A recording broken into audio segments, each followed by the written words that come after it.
Social post ప్రేక్షకులకి స్వాగతం. నేను doctor Anil Kumar Bachchu, certified financial ప్లానర్‌ని. ఈ మధ్యలో ఇన్వెస్టర్స్ ఏంటంటే మంచి రిటర్న్స్, మంచి రిస్క్ తీసుకోవడానికి ఎవరి దగ్గరైతే క్యాపిటల్ చాలా ఉందో వాళ్ళు PMS portfolio management system service or AIF alternate investment ఫండ్స్‌లో కూడా ఇన్వెస్ట్ చేస్తా ఉన్నారు.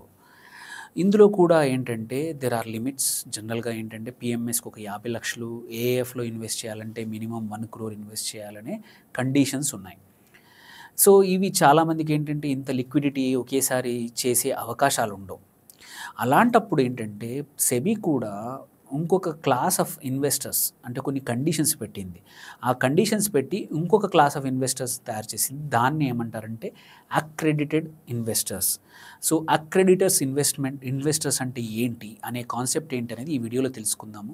కొద్దిమంది కంపల్సరీ ఎవరికైతే పీఎంఎస్‌లో కానీ, ఏఎఫ్‌లో కానీ ఇన్వెస్ట్ చేయాలనుంటుంది. ఎస్పెషల్లీ ఏఎఫ్‌లో 1 క్రోర్ పెట్టి నేను హైయర్ రిస్క్ ఎక్స్‌పోజ్ చేసుకొని హైయర్ రిటర్న్స్ పొందాలి అనుకునే వాళ్ళకి 1 క్రోర్ ఒకేసారి లిక్విడిటీ ఉండకపోవచ్చు. అలాంటి వాళ్ళకి ఈ కాన్సెప్ట్‌తో అక్రెడిటెడ్ ఇన్వెస్టర్ అనే కాన్సెప్ట్ తీసుకొని తక్కువ ఇన్వెస్ట్‌మెంట్‌తో కూడా ఇన్వెస్ట్ చేసే అవకాశాలున్నాయి.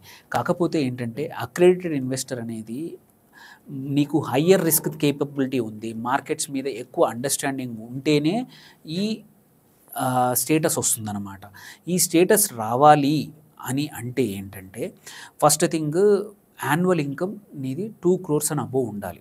ఇది అకార్డింగ్ టు ఐటీఆర్ ప్రకారం ఎవరైతే 2 క్రోర్స్ అండ్ అబోవ్ ఉందో వాళ్ళు అక్రెడిటెడ్ ఇన్వెస్టర్గా ఈజీగా పొందొచ్చు. సెకండ్, మీ నెట్వర్త్ 7.5 క్రోర్ వరకు ఉంది. అందులో మినిమమ్ ఒక 50% అంటే 3.75 కోట్లు financial assets could be anything. స్టాక్స్లో అనుకోవచ్చు, మ్యూచువల్ ఫండ్స్లో అనుకోవచ్చు, ఆర్ ఎనీ అదర్ ఇన్సూరెన్సెస్లో ఆర్ యూలిప్స్లో వాల్యూ నెట్వర్త్ వచ్చేసి 50% ఆఫ్ 7.5 క్రోర్ కన్నా ఎక్కువగా ఉంటే కూడా నువ్వు eligible as a accredited investor.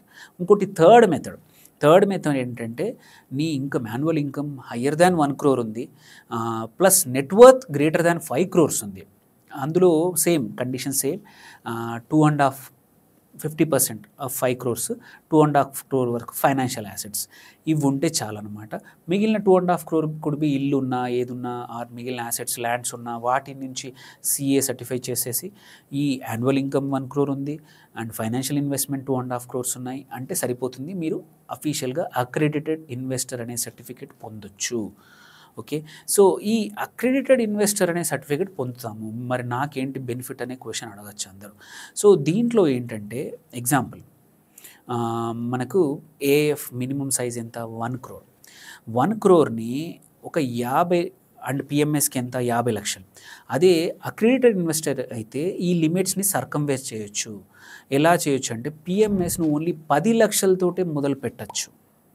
Okay, అలాగే ఏఎఫ్ 1 క్రోర్ బదులు 25 లక్షలతో కూడా నువ్వు ఏఎఫ్లో ఎంటర్ కావచ్చు if you are an accredited investor. So నీకు ఇదొక బెనిఫిట్.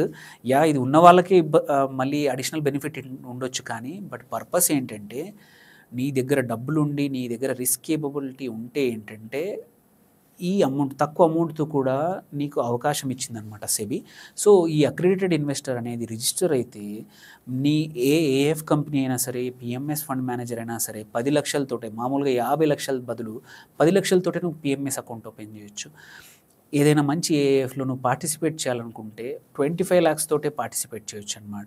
ఎవరైతే వెయిట్ చేస్తూ ఉన్నారో నా దగ్గర అంత అమౌంట్ లేదు బట్ నా దగ్గర ఇన్కమ్ ఉంది, యాసెట్స్ ఉన్నాయనుకుంటే ఈ 3 కండిషన్స్ ఫుల్ఫిల్ అయితే ప్లీజ్ మీరు మీ సిఏతో మాట్లాడండి ఆర్ ఫైనాన్షియల్ అడ్వైజర్తో మాట్లాడండి ఆర్ కామెంట్ చేయండి, మమ్మల్ని కాంటాక్ట్ అవ్వండి. You can get this accredited investor status తెచ్చుకోవచ్చు. దాని తర్వాత మనకు నచ్చిన ఏఎఫ్లో కానీ మనకు నచ్చిన పిఎంఎస్లో కానీ ఇన్వెస్ట్ చేసుకోవచ్చు. ఇది ఓన్లీ ఇండియన్ ఇన్వెస్టర్స్కే కాదు, ఈవెన్ ఎన్ఆర్ఐస్ కూడా ఇది అప్లై అవుతుంది. వాళ్ళు కూడా ఎవరైతే 1 క్రోర్ పెట్టాలి నాకు కష్టంగా ఉంది అంటే they can also get this accredited investor status. వాళ్ళకు కూడా ఈ ఆప్షన్స్ ఉన్నాయి. వాళ్ళు కూడా అంతే ఈ 3 మార్గాల్లో అక్రెడిటెడ్ ఇన్వెస్టర్స్ స్టేటస్ పొందొచ్చు. దాంతో పిఎంఎస్లో కానీ ఏఎఫ్లో కానీ ఈవెన్ గిఫ్ట్ సిటీ ఏఎఫ్ కూడా ఎవరైతే ఎస్పెషల్లీ ఎన్ఆర్ఐస్ ఇన్వెస్ట్ చేస్తారో, మామూలుగా ఏంటంటే రెగ్యులర్ ఇన్వెస్టర్స్కి $150,000 మినిమం ఏఎఫ్కి కావాలి, ఇది గిఫ్ట్ సిటీ ఏఎఫ్లో. బట్ నువ్వు అక్రెడిటెడ్ ఇన్వెస్టర్ అయితే $25,000 నువ్వు గిఫ్ట్ సిటీలో ఏఎఫ్లో ఇన్వెస్ట్మెంట్ స్టార్ట్ చేయొచ్చు. సో దిస్ ఈజ్ అనదర్ మార్గము. ఎవరైతే లిక్విడిటీ సఫిషియెంట్గా లేదు ఆర్ ఉన్నా నేను ఒక్క ఏఎఫ్లో నేను 1 crore పెట్టను 4 చోట్ల పెడతాను అంటే ఈ మెథడ్ వాడుకొని యూ కెన్ డూ దట్ అనమాట. So if you have any questions reach out to us or write to comment. Thank you. Signing off doctor Anil Kumar Bachu.